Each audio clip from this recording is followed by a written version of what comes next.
Praise the Lord. Praise the Lord. ప్రభువైన యేసుక్రీస్తు ప్రశస్త నామములో మీ అందరికీ హోసన్నా మినిస్ట్రీస్ తరపున హృదయపూర్వకమైన వందనాలు తెలియపరుస్తున్నాను. I extend my heartfelt greetings to you all in the precious name of our Lord Jesus Christ on behalf of Hosanna Ministries. మీ కొరకై నేను నిత్యం ప్రార్థన చేస్తున్నాను. నా దేవుని కటాక్షం, నా దేవుని కనికరం సదాకాలం మీకు తోడై ఉండుగాక. I pray for you continually. May my God's favor and mercy be with you always. ఈ సందేశాలను మీరు అనేకులకి చేరువ చేస్తారని విశ్వసిస్తున్నాను.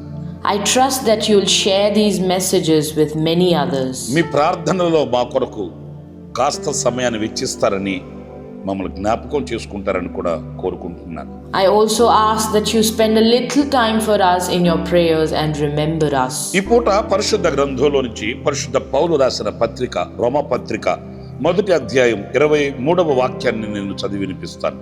Now I'll read from the Bible, from the epistle written by Apostle Paul to Romans chapter 1 verse 23. వారు అక్షయుడగు దేవుని మహిమను క్షయమగు మనుషుల యొక్కయు, పక్షుల యొక్కయు, చతుష్పాద జంతువుల యొక్కయు, పురుగుల యొక్కయు ప్రతిమా స్వరూపములుగా మార్చిరి. And exchanged the glory of the immortal God for the images made to look like a mortal human being and birds and animals and reptiles. ఇక్కడ మనం గుర్తించవలసింది ఆయన అక్షయుడు. What we must recognize here is that he is immortal. మరి క్షయమైపోయే వాటికి ఆయన మహిమను ఎలా మనం ఆపాదిస్తాము? Then how can we attribute his glory to things that perish?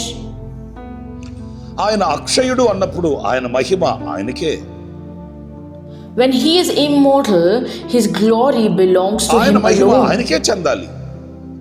His glory must go to him alone. ఆయన చేత చేయబడిన వాటికి ఆయన మహిమను అందించకూడదు.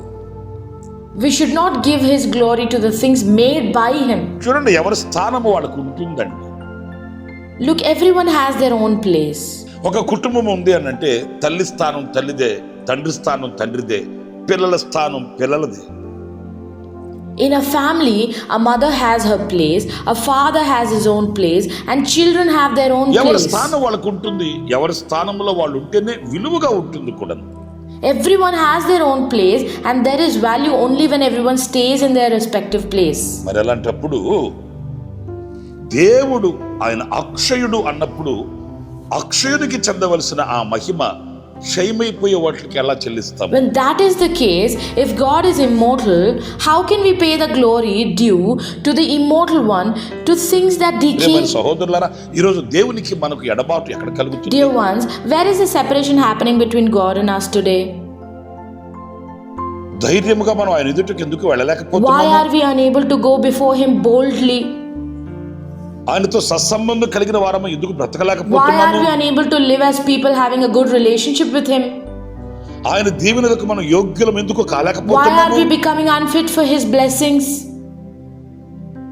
మరి ఆయనకి చెల్లించవలసిన మహిమను చెల్లించకే కదా. Is it not because we are failing to give him the glory due to him? ఆయన అక్షయుడు అనే గ్రహింపు లేకే Is it కదా. not because we lack the understanding that he is immortal? నేను ఒక ఇంటికి ప్రార్థన చేయడానికని వెళితే ఆ ఇంట్లో రాజకీయ నాయకులందరూ ఫోటోలు పెట్టి అందులో యేసుప్రభు ఫోటో కూడా When పెట్టున్నారండి. I went to a house to pray, they had photos of all political leaders. Along with them, they had placed a photo of Lord Jesus too. నాకు ఆశ్చర్యం I అనిపించింది. felt surprised. అంటే యేసుప్రభు ఫోటోను ప్రత్యేకంగా పెట్టమని కాదు నా My భావన. point is not that a photo of Lord Jesus should be placed separately. ఆయన రూపం ఫోటోలో కనబడుతుందని కాదు నా యొక్క My ఆలోచన. thought is not that his form is visible in a photo. ఆయన ఆత్మస్వరూపి, He is spirit. ఆయన అక్షయుడు. He is immortal. ఆయనని ఏ రూపంలో మనం పోల్చగలము? In what form can we compare A him? ప్రతిమ రూపానికి ఆయనను సరిపోల్చగలము? To what idol or image can we compare ఆయన him? ప్రతిమ రూపం కాదు. He is not an idol. అదృశ్యుడు, He is invisible. ఆత్మస్వరూపి. He is spirit. ప్రియమైన సహోదరులారా, ఆ రోజు నేను ఆ ఇంటి యజమానుని అదే అడిగాను. అదేంటండి అందరితో కూడా యేసుప్రభు ఫోటో కూడా కలిపి పెట్టారేంటి అని అడిగితే ఆయన అన్నాడు, నాకు ఎలాంటి భేదం లేదండి, నాకు అందరూ ఒకటేనండి అట్లా అన్నాడు. Dear ones, that day I asked the head of that house the same thing. What is this? Why have you placed the photo of the Lord Jesus together with everyone else? He said, I have no discrimination. Everyone is the same to me. That is what he said. అందరూ ఒకటి కావచ్చు, Everyone may be కానీ equal, అందరిలో ఒకడు కాదు మన ప్రభువు. but our Lord is not just one among everyone. ఆయన అదృశ్యుడు, ఆయన అక్షయుడు. He is invisible, he is immortal. ఆ అక్షయునికి, ఆ అదృశ్యునికి చెందవలసిన మహిమను మనము దొంగిలించకూడదు అనేది ఇక్కడ మనం నేర్చుకోవాలి. What we must learn here is that we should not rob the glory due to that immortal and invisible God. ఆయనకు చెందవలసిన మహిమను ఆయనకి చెల్లించి చూడండి. Try giving him the glory that belongs to him. ఆయనతో సత్సంబంధాన్ని పటిష్టం చేసుకోండి. Strengthen your relationship with him. ఆనాడు కలిగి దీవెన అనుభవించి చూడండి. Experience and see the blessings that come on that day. అక్షయమైనది మరొక్కటి కూడా నేను మీకు జ్ఞాపకం చేస్తాను. I'll remind you of another thing that is immortal. పేతురు రాసిన మొదటి పత్రిక 1వ అధ్యాయం 4వ వాక్యాన్ని నేను చదువుతున్నాను. I'm reading from the first book of Peter, chapter 1, verse 4. మృతులలో నుండి యేసుక్రీస్తు తిరిగి లేచుట వలన జీవముతో కూడిన నిరీక్షణ మనకు కలుగునట్లు, అనగా అక్షయమైనదియు నిర్మలమైనదియు వాడబారనిదియునైన స్వాస్థ్యము మనకు కలుగునట్లు.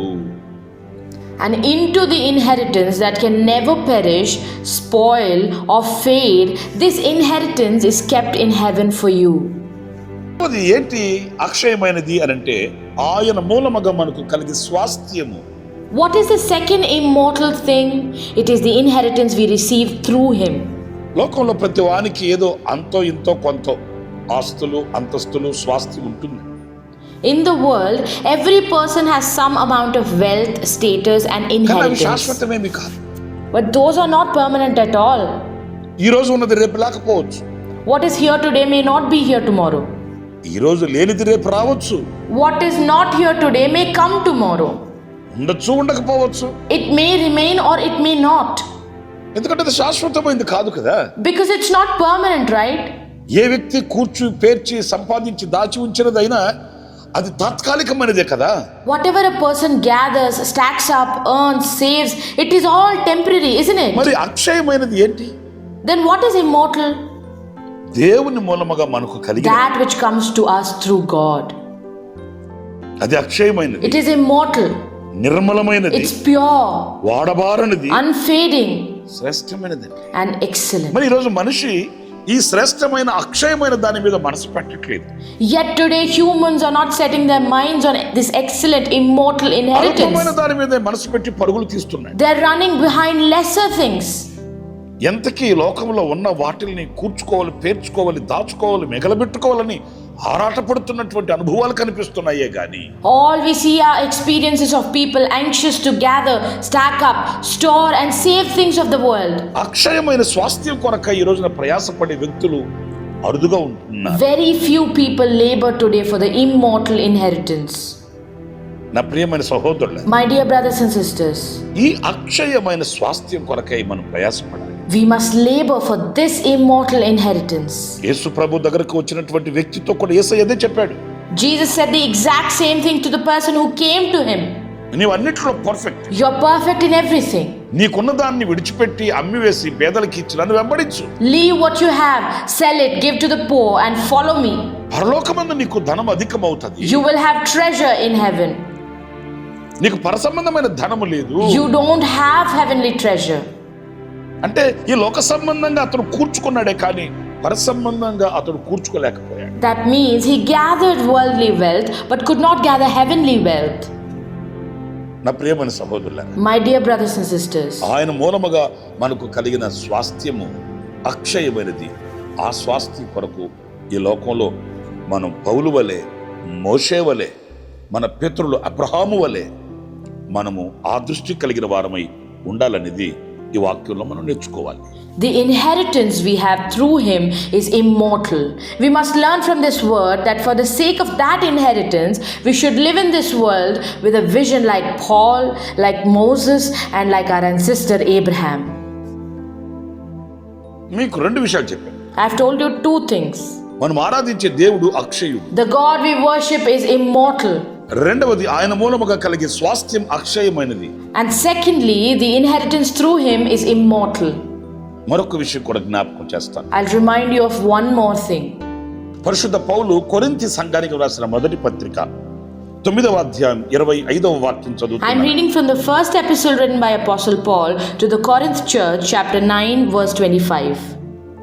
మరియు పందెములో పోరాడు ప్రతివాడు అన్ని విషయముల యందు మితముగా ఉండును. వారు క్షయమగు కిరీటమును పొందుటకును మనమైతే అక్షయమగు కిరీటమును పొందుటకును మితముగా ఉన్నాము. Everyone who competes in the games goes into strict training.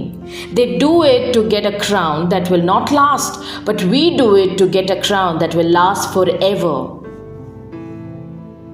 చూడండి ఎంత చక్కగా దైవజనుడు పౌలు వివరిస్తున్నాడు ఈ మాటను. Look how beautifully the man of God Paul explains this word. ఒక పరుగు పందెములో ఉన్న వ్యక్తి క్షయమైపోయే కిరీటం కొరకై అతడు పరిగెత్తుతాడు. A person in a running race runs for a crown that perishes. గెలిచిన వానికి ఒక కిరీటం ఇస్తారు. ఆ కిరీటం ఎంతకాలం ఉంటుంది? They give a crown to the winner. How long does that crown ఆ last? కిరీటానికి ఎంతకాలం ప్రభావం ఉంటుంది? How long does that crown have influence అధికారం ఉంటుంది?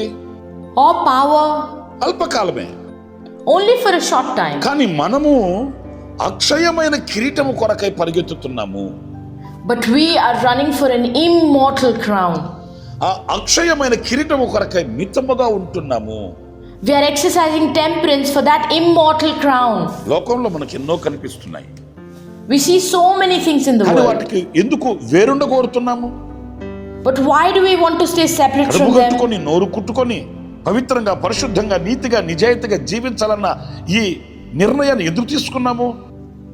Why did we take this decision to restrain ourselves, control our speech, and live purely, righteously, and మతము యొక్క honestly? నిబంధనలు కాదు, These are not rules of religion, లేకపోతే మతములో ఉన్నటువంటి చట్టము కాదు.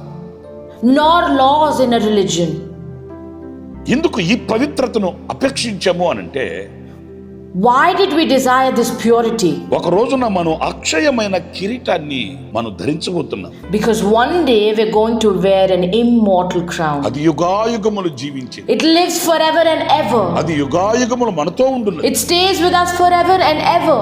అది యుగాయుగములు శాశ్వతమైనటువంటి అనుభవం. అది It's an eternal experience forever and ఈ ever. అక్షయమైన కిరీటం కొరకే మనం మితముగా ఉండాలి అనేది పరిశుద్ధ పౌలు చెప్తున్న సుబోధ. The teaching of Holy Paul is that we must practice temperance for the sake of this immortal crown. ప్రియమైన సహోదరులారా, My dear brothers and sisters, ఇలాంటి అక్షయమైన వాటి కొరకు ఆశించి ప్రార్థించాలి. we must desire, pray, and labor for such immortal things. క్షయమైపోయే వాటి కొరకు మనం సమయాన్ని వెచ్చించడం, We should not spend time on perishing things, క్షయమైపోయే వాటి కొరకు అరులు చాచి పరుగులు తీయడం కాదు. nor stretch out our hands and run after temporary things. అక్షయమైన వాటిని ఆశిద్దాం. Let's desire the immortal things. ప్రార్థన. Let's pray. జీవాధిపతి అయిన యేసయ్య మీకు వందనాలు. Jesus, author of life, we praise you. ఏవి అక్షయమైనవి, ఏవి క్షయమైపోయేవి అని యోచించే వివేకమును మీరు మాకు అనుగ్రహించి నడిపించమని వేడుకుంటున్నాను. I pray that you grant us the wisdom to discern what is immortal and what is perishing and lead us. అక్షయుడవైన మిమ్ములను మేము గుర్తించలేని గుడ్డితనములు ఉండకూడదు నాయన. Lord, we should not remain in blindness, failing to recognize you, the immortal one. మంచి వివేకమునిచ్చి నడిపించమని వేడుకుంటున్నాను. I pray that you give us good wisdom and guide us. ఆ రీతిగానే అక్షయమైన స్వాస్థ్యమును పొందుటకు మేము ప్రయాసపడుటకు సహాయం చేయమని వేడుకుంటున్నాను. In the same way, I pray that you help us labor to receive the immortal inheritance. అల్పమైన వాటి మీద మనసు పెట్టక, Without setting our minds on lesser things, అల్పమైన వాటిని ఆశించక, without desiring lesser things, శ్రేష్టమైన వాటి మీద మనసు పెట్టి help us to set our minds on ఈ best things. అక్షయమైన స్వాస్థ్యమును పొందుకునే అర్హతను ప్రభువా మీరు మాకు అనుగ్రహించమని వేడుకుంటున్నాను. And grant us the worthiness to receive this immortal inheritance, Lord. ఆ రీతిగానే అక్షయమైన కిరీటాన్ని పొందుకోవడానికి కృప చూపించండి. Likewise, show grace so that we may receive the immortal దాని crown. కొరకై మేము మితముగా ఉండుటకు కృప చూపించమని వేడుకుంటున్నాను. And show grace so that we may remain temperate for its sake. ఈ వాక్యానుసారంగా మమ్మల్ని ఒక్కొక్కరిని నడిపించి, Guide each one of us according to this word. మమ్మల్ని దీవించి, Bless us మా ద్వారా మహిమ, ఘనత, ప్రభావములు మీరు పొందుకొనమని and receive glory, honor and majesty through us. యేసు నామములో ప్రార్థించి వేడుకొనుచున్నాను తండ్రి. In Jesus' name we pray. Amen. Amen. ప్రభు మిమ్మల్ని ఆశీర్వదించి దీవించునుగాక. ఆమేన్.